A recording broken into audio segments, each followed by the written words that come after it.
A Story About My Uncle is a quaint little game, but one with a lot of character. It periodically gives you tidbits of story while allowing you to traverse the land using a sort of grappling device. This game, while being simple in design and story, really lit a light in my brain that reminded me of my childhood imagination, when everything felt so fresh and new and when the world was my oyster. But before we get into that, we talk about our uncle. This story is from the perspective of the main character, but we're speaking to a young child, our daughter, about our uncle and the adventure we went on to find him. Uncle Fred is a traveler who is often gone for months at a time, either doing experiments or adventuring off into the unknown. One day we notice Fred is missing and we decide to check his lab to see if he's there. We don't find him, but we do find some of his belongings, and amongst those belongings, we find a blueprint for a machine, but we aren't really sure what it does. But we also find a special suit, a suit that was specifically left for us. It is our size. This brings back my childhood imagination of stumbling into a secret world, into a mystery that was waiting to unfold, and I just had to find it. We find the device that the blueprints were for, and we stand on it. And quickly we're launched into what seems like a different dimension, and then the title hits. A Story About My Uncle. We land in a mysterious world full of life and glowing symbols to guide us and floating islands, but it's filled with lights. I was already sucked into this game because I really felt a sense of wonder. There was a mysterious world just hiding in plain sight, and only I could find it. This was something I dreamed about as a child. I love this narration style in this game as well. It's us, but we're talking in past tense. We're telling the story to our daughter and reliving the experience as we once had it. In a lot of these areas in this game, we find a lot of garbage, like human garbage. It's all been left behind, but by who and why? Initially, the machine that Fred had left behind seemed like a garbage disposal, but why would he be dumping this into this land, and why is it strewn about? Eventually we find a grappling device, and this is where the real gameplay begins. We notice that when we use the grappling device, it leaves a little glowing symbol on the rocks that we grappled to and from. And we notice other symbols that we're told are from another traveler with a grappling hook. The grappling mechanic is actually really fun, and it combines a sort of Spider-Man type swing with a more Batman grapple hook where it pulls you towards it when you latch on. But it also allows you to use a fling, to use momentum. Overall, it's done really well and feels really fluid when you get used to it, and I found myself having a lot of fun even while I was getting used to it. The most fun, though, is when you combine the running charge, long jump, and a swing. This just feels awesome. The developers did a really good job. And this is actually necessary for a lot of puzzles. Eventually, we reach an area where there's some strange blue lights, as well as lanterns and even hanging colorful lights. Our character wonders if Fred left these behind, or was it someone else? As we progress, we start to see signs of life, and eventually we run into another character named Madeline, or Maddie as she prefers to be called. She's obviously not human, but she's really friendly, and she asks us who we are. She tells us that we look like Fred, our uncle. She knew Fred, and we tell her we're looking for him. She doesn't really understand what an uncle is, and when we tell her that we've known him our entire life, she says that she has too. She asks if we've ever been to the village, but what village was she talking about? And what is this world, and who are the occupants? They talk like humans and walk like humans, but they aren't really humans, so just what are they? This game does a great job of plopping you into a world that already exists, and I've touched on this before. I really love when games just give you a world that just is. And it's up to you to accept it. And I fully accepted it. And I really love this joyful, playful vibe this game gave off.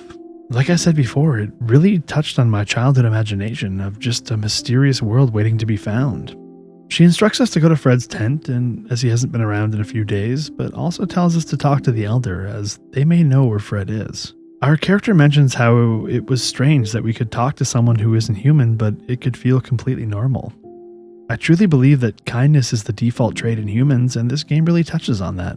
We're sent into a foreign land full of strange creatures, and both them and I just accept it. Kindness is a universal language.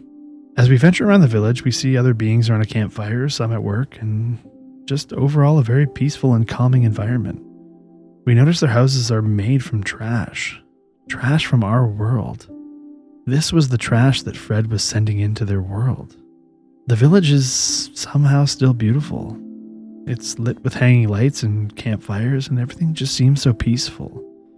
This was a happy community who benefited from our waste. Sometimes the simple things in life are often ignored or overlooked, and one man's trash is another man's treasure. Our character says that Fred never had kids and was often away from his family for months at a time. We also theorize that Fred was like a father to Maddie and that he greatly influenced the society. We swing on and move to the next area, and as previously mentioned, the mechanics of swinging are both challenging yet satisfying. It felt as if this land was designed for my suit and just waiting for me to traverse it. And eventually we run into Samuel, the elder. We ask him about our Uncle Fred and we tell him that we're looking for him. He tells us that Fred left without a word a few weeks ago. The elder offers us a power crystal in exchange for returning Fred to the village. But where was Fred and why did he leave, and what did this power crystal do? The elder tells us that they are forbidden from entering the next area, the chasm. And it's too dangerous and we must go alone. Maddie is upset by this, and she seems like she's always wanted to adventure further and see what's out there. But the elder forbids Maddie from venturing forward. Maddie eventually storms off out of disappointment, and we move on. We take the power core and venture into the chasm, and we ponder. If this was too dangerous for their kind to venture into, would it be safe enough for me to enter? A lot of this game is traversing the terrain. It's swinging back and forth and solving terrain puzzles. It's very much based on the grappling hook and the super jump mechanic, and this makes for actually a fluid and enjoyable experience as the story unfolds as we do. As we enter the chasm, it gets dark, much darker than the village. There isn't really much life here, and our character's actually afraid. Why were the villagers afraid? The chasm is definitely darker, and it's more spooky than the village, and it almost feels as though we're unwelcome. But there are clear signs of travelers before me. Perhaps maybe it was Fred. As we progress, we find glowing plants that when we interact with them, they illuminate the area for us to see. And then we stumble across Maddie. She's came along with us despite the elder's advice, and our character doesn't seem to mind her accompanying us.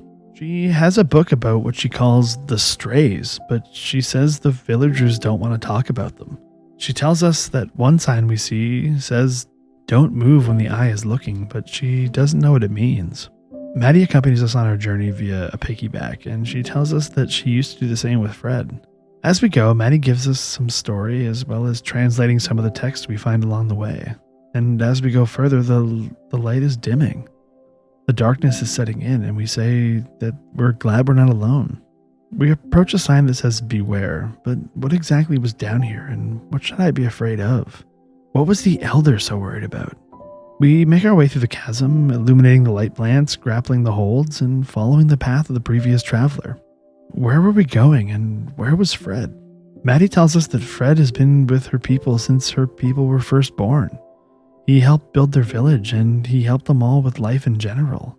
Fred must have spent a lot of time down here. And then we run into the giant eye. This thing is terrifying.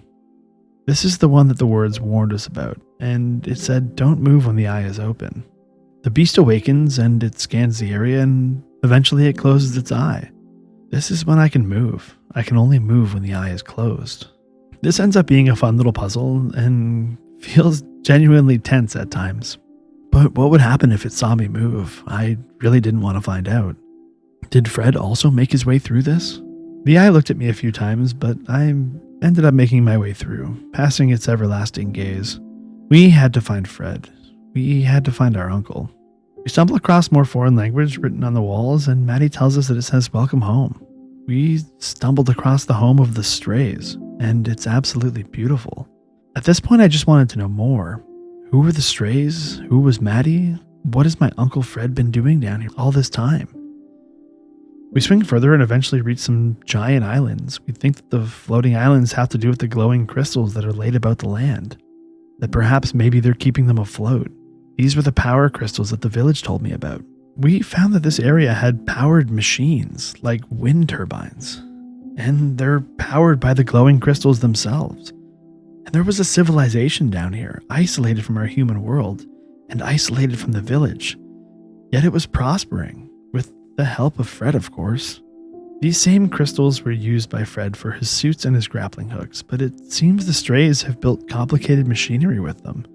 Their society revolves around them. They even tell us as much. And as we traverse the giant windmills and floating islands, we stumble across some new boots. They're an upgrade. These boots allow us to jump higher and give us kind of a rocket boost. But who left them behind? As we fly and soar through this beautiful floating land, we see a mountain in the distance. Cold and icy. It's a cold mountain, and our character feels a chill down his spine. This is where we needed to go. We swing further, and we see ahead that there's a town. Presumably a town of strays. Maddie's always wanted to meet them, and now we're about to, even though she was forbidden to do so. I love the world this game was building. An isolated world that had isolated worlds within itself. And there was something so charming about this game in general. I wanted to know more, and yet I was happy to just swing around and explore the beautiful worlds they've created. Every second of this game was relaxing and just a calming vibe. Even despite some harder jumps and falls, it always felt pretty safe. And even when you fall, you're simply respawned. There really aren't many consequences. You simply need to explore and enjoy the world you've been dropped into. Eventually we reach the village and we meet some of the strays. They tell us it's called Star Haven and that they've never actually met anyone from the village. Maddie tells them that the village is forbidden from using power crystals, but yet this town says it's their main power source. What one group thought to be a symbol and forbidden, the other covets and yet utilizes it to expand their living capabilities. We tell them we're looking for Fred, and they tell us that he taught them how to harness the power of the crystals, and that he passed through a few days ago headed for the Ice Mountain. Everyone seems so friendly. This is a world that I imagine humans could one day achieve, where no matter your background or who you are, that everyone just accepts you for you, and that we're all one and the same. But I digress. We slowly make our way to the giant ice mountain in the distance, not knowing where it might lead, and as we do, Maddie says she's actually not sure if she wants to come with us. She says she wants to, and she wants to find Fred, but she also feels like this village has accepted her for who she is and that she should stay. She wants to help us, but she feels like this is where she belongs and that she found her people. She's conflicted, but we tell her we will accept whatever choice she makes. She tells us she wasn't sure if she was looking for Fred or if she was just looking for a way to be free, to sort of escape the village and see what's out there. She finally found a way out of the village, and she found a loving community who accepts her, who truly accepts her. And I think this is what we're all looking for in this world, a place where we can call home, where with friends we can truly love, and a world which just simply accepts us. And Maddie found hers. She found it here, and we had to continue on. We had to find Fred. Our character states that they believe this would be the last time they ever saw Maddie, and it was. But she was happy, and she belonged, and I had to find my happiness. So I continued on alone. We continued into the mountain that was made of ice. We get to a room full of crystals and we drain one of them, but the world around us begins to crumble. This crystal was keeping the area afloat. Should we turn back? But we continue forward, jumping from block to block as they careen to the ground below. And eventually we get through it and we discover that the crystals not only reflect the grappling device, but also recharge it, allowing for a longer series of grapples. This adds a little bit of difficulty to the game because now the area to traverse is a little bit longer and you have to utilize the crystals to recharge your device mid-jump. Also, this world just feels truly large. The scale of the jumps, the scale of the ice walls, the floating islands, it was all so big and so believable. We continue climbing the giant wall of ice and eventually we realize our suit has been damaged. Our rocket boots no longer function. And it was too cold to stay and fix them, so we had to press on. So I did. Our character talks about how Fred always overpacked and reminisces about a canoe trip he went on where he overpacked and lost track of a lot of equipment. And that might explain why we're seeing a lot of his equipment strewn about on our travels. It seemed that we were very close to finding our Uncle Fred. We stumbled across a campsite with a smoldering fire and we could smell his cologne wafting in the air. And we also find tools, and we repair our rocket boots, allowing us to use the boost again. We were getting close. This world at this point seemed very barren. It was much different than the worlds we saw previously. No, there's no life to be found. Just cold, desolate areas with giant stalactites, and they would often fall when we grappled onto them. But where was Uncle Fred headed? Why was he going down here? There was a comfort in both myself and the character himself that if Fred traveled this far, he must have survived, and he must have navigated these obstacles, which means that we could do it too. We could catch up, and we could find him. We eventually get to a tunnel, a dark tunnel, but there's a light. We head towards it, and at the end, we find Uncle Fred waiting for us. He's happy to see us, but albeit surprised, and he's happy that we're wearing the suit that he made for us and left behind. He does question how we got here, and we explain the story, but he tells us that the people here were actually an experiment of his. He says he found some eggs on one of his adventure, and he accidentally sent them down into these caves through the same device that sent us here, and eventually they hatched and prospered. They began living. They began thriving.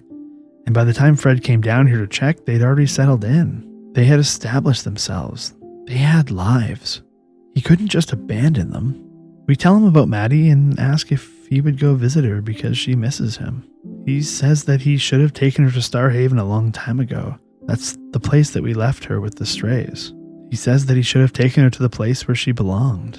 He also tells us that his place is here, with these creatures. That his research and his experiments no longer matter. What matters is him being here, helping these creatures survive, and to truly live. We ask if we can stay with him, but he says no. He says we have to go home, and that we have our own adventures. We have to live our life, and he tells us not to worry about him or Maddie, that they'll be fine. We reluctantly agree and eventually step on the pad, leaving Uncle Fred. Leaving the world he had discovered, leaving Maddie, the frog people, leaving all of it behind. Fred found a greater purpose in his life. These creatures were his responsibility, and he couldn't just abandon them. Once we step on the pod, we get sent into the air and the credits roll. But there's a small post-credit scene. We talk out loud about how our daughter asked for a story about an adventure, and that we thought of Fred, and we told his story. We also found our own adventure. We came back and had a daughter. That was our new adventure. That was our purpose in life. And without Fred, we wouldn't have made it back. They say that we die twice in life. Once when we breathe our last breath, and once when the last person who knew us says our name for the last time. We live on through memories, through stories, through our friends and family. And after all, everything we've done is just another story, just another adventure that hopefully someday someone will tell. Thanks for watching.